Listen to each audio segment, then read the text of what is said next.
Hi hello. ഇന്നലെ new year ആയതുകൊണ്ട് വലിയൊരു പ്ലാനും കാര്യങ്ങളൊക്കെ ഒന്നും ഉണ്ടായിരുന്നില്ല. കാരണം നല്ല തൊണ്ടവേദന തന്നെയായിരുന്നു കേട്ടോ. അപ്പോൾ അതുകൊണ്ട് ഒരു 11 മണിയൊക്കെ കഴിഞ്ഞപ്പോഴാണെങ്കിൽ പുറത്തിറങ്ങാം എന്ന് വിചാരിച്ചത്. നമ്മൾ പുറത്തേക്ക് ഇറങ്ങിക്കഴിഞ്ഞ് പോകുന്ന റൂട്ടിൽ നമ്മൾ മറൈൻ ഡ്രൈവിൽ പോകാമെന്നാണ് കേട്ടോ പ്ലാൻ ചെയ്തത്. നമ്മൾ പോകുന്ന റൂട്ടിൽ എടപ്പള്ളിപ്പള്ളിയിൽ നല്ല ലൈറ്റ് ഷോയും അതേപോലെ ലൈറ്റ് അറേഞ്ച്മെൻറ്റ്സും കാര്യങ്ങളൊക്കെ ചെയ്തിട്ടുണ്ടായിരുന്നു കേട്ടോ. നല്ല രസമുണ്ടായിരുന്നു കാണാൻ. അവിടെ ഒന്ന് ഇറങ്ങിയിട്ട് അതൊക്കെ കണ്ട് കുറച്ച് നേരം നിന്നിട്ടോ. അതൊക്കെ നമ്മൾ നേരെ മറൈൻ ഡ്രൈവിലേക്ക് എത്തിയപ്പോഴത്തേക്കും നമ്മൾ അവിടെ ഫയർ വർക്ക്സും കാര്യങ്ങളൊക്കെ ഉണ്ടായിരുന്നു. കറക്റ്റ് 12 മണിക്ക് അത് കണ്ടൊക്കെ നല്ല രസമായിരുന്നു കേട്ടോ. നല്ല ക്രൗഡും കാര്യങ്ങളൊക്കെ ആയിരുന്നു റോട്ടിൽ തന്നെ. കഴിഞ്ഞ കൊല്ലം ഞങ്ങൾ ഉംറയ്ക്ക് പോയേക്കുമായിരുന്നു കേട്ടോ. ഞങ്ങൾ ന്യൂ ഇയർക്ക് മക്കയിലും കാര്യങ്ങളൊക്കെ ആയിരുന്നു. അത് വേറൊരു വൈബും കാര്യങ്ങളൊക്കെ ആയിരുന്നു കേട്ടോ. നല്ല രസമുണ്ടായിരുന്നു കഴിഞ്ഞത് അവിടെ. അപ്പോൾ മറൈൻ ഡ്രൈവിൽ ഒരുപാട് അറേഞ്ച്മെൻറ്റ്സും കാര്യങ്ങളൊക്കെ ഉണ്ടായിരുന്നു കേട്ടോ. അതൊക്കെ കുറച്ച് നേരം കണ്ട് കുറച്ച് നേരം അങ്ങോട്ടും ഇങ്ങോട്ടൊക്കെ ഒന്ന് നടന്ന് നമ്മൾ അവിടെ നിന്ന് നേരെ ക്യൂൻസ്വേയിലേക്ക് പോയി.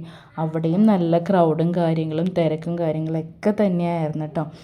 പുതിയൊരു വർഷത്തിൽ നമുക്ക് പല പല പ്രതീക്ഷകളും കാര്യങ്ങളും എല്ലാം ഉണ്ട്. നമ്മുടെ കുറേ ആഗ്രഹങ്ങൾ നടക്കും എന്നുള്ളൊരു പ്രതീക്ഷയും കാര്യങ്ങളൊക്കെ ഉണ്ടാകും. കുറേ സങ്കടങ്ങൾ പ്രതീക്ഷിക്കാതെ വരും. എല്ലാം കൂടി ഇതായിട്ടുള്ളൊരു വർഷങ്ങളാണ് നമുക്ക് എപ്പോഴും ഉണ്ടാവാറ്. അപ്പോൾ എല്ലാവർക്കും നല്ലൊരു വർഷമായി തീരട്ടെ 2026 എന്ന് വിചാരിച്ചിട്ട് ഇനി നെക്സ്റ്റ് വീഡിയോയിൽ കാണാം. ബൈ.